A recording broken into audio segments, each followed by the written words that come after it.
niinku yllätyksiä käyttäytymisessä. Mikä sinun yllätti?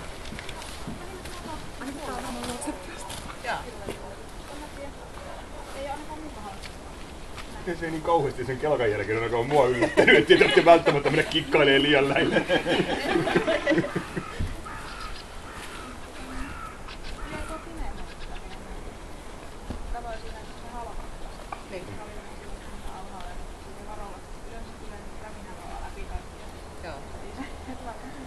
Toi oli ensimmäinen, joka sukelti sitä kerrossängyn ali. Niin mikä hauskaa se Halonkin kanssa, niin okei, joo, mutta se ei nyt pysähtynyt eikä lähtenyt pois siitä, että se jatkoi eteenpäin ihan nätisti. Eli täällä paperin valossa nämä osiot, toimintakyky, eli se rohkeuspuoli, miten se näihin meidän ärsykkeisiin ja uhkiin menee, niin se on +2 hyvä.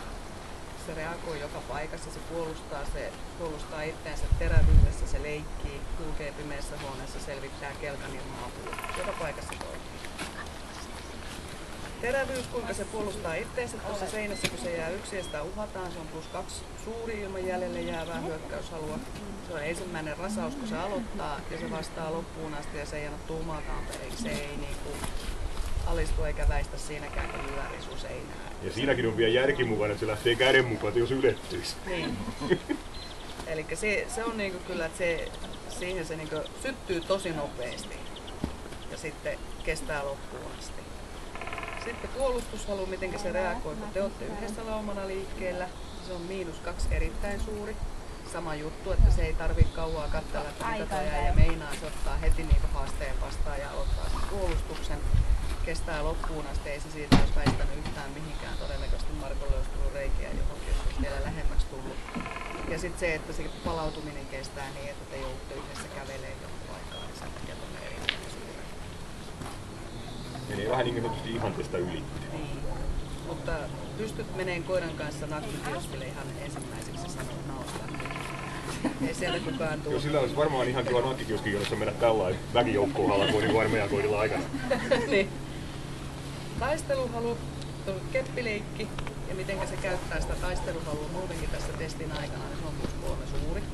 Sitä sieltä löytyy, se jaksaa vääntää. Siinä on, se on silleen, vaikka se keppi on silleen, että se pikkasen pyörii ja se aukoo suuta ja puolustuttelee sitä keppiä vähän semmoisen haastaa sillä leikkimään.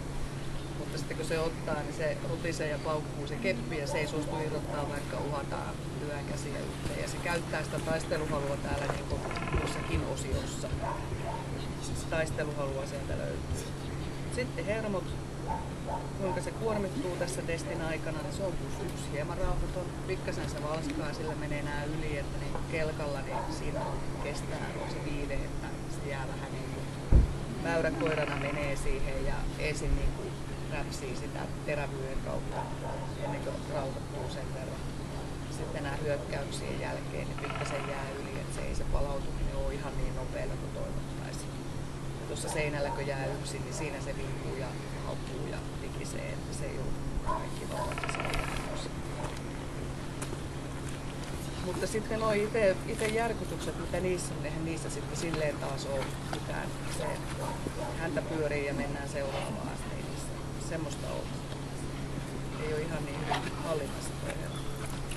Käyttäytymisen vilkkaus, että tuo temperamentti, miten oikeasuuntaisesti, oikea-aikaisesti se reagoi ja malttaa keskittyä, niin se on +3 vilkas. Se huomaa ärsykkeen, niin kaikki kohdentuu siihen. Sen ei tarvii välillä luoda että linnut lentää tai joku ajaa pihaan tai mitään muuta, mutta ei myöskään vielä mene yli. Aika lähellä se rupeaa olemaan sitä erittäin vilkasta, mutta pysyy vielä tuossa. Kovuus, kuinka se muistelee näitä ikäviä asioita, mitä täällä tapahtuu. Ja se on +3 kohtuullisen kova, mikä tarkoittaa sitä, että sä joudut sen kanssa ehkä vähän enemmän tekemään töitä. Että saat sen uskomaan, jos se itse haluaa tehdä jotenkin toisin, mitä sä haluat.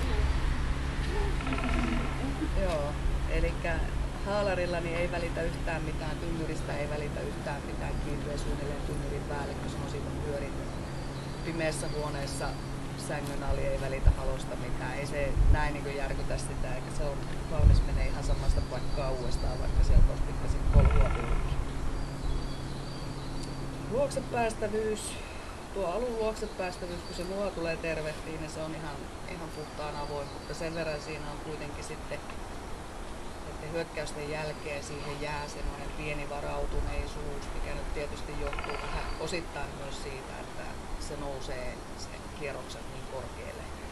Mutta pantiin kuitenkin luoksepäästävä aavistuksen pidättyvään, että siinä on sitten niiden tilanteiden jälkeen, niin se vähän kattelee, että siihen jää pikkasen semmoinen. Vaikka senkin vaikka otetaan pitkä palautumisaika, että se on niin tavallaan se tilanne on ohi, niin jää se pohjavire kuitenkin, kun se on huomannut, että onkin paska jälkeen. No se on +2 aavistuksen verran siinä on.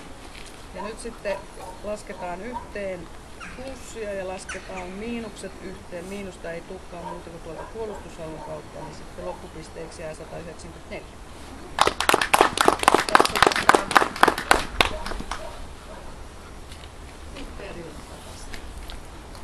Pieni hetki. Merkataan se hyväksi.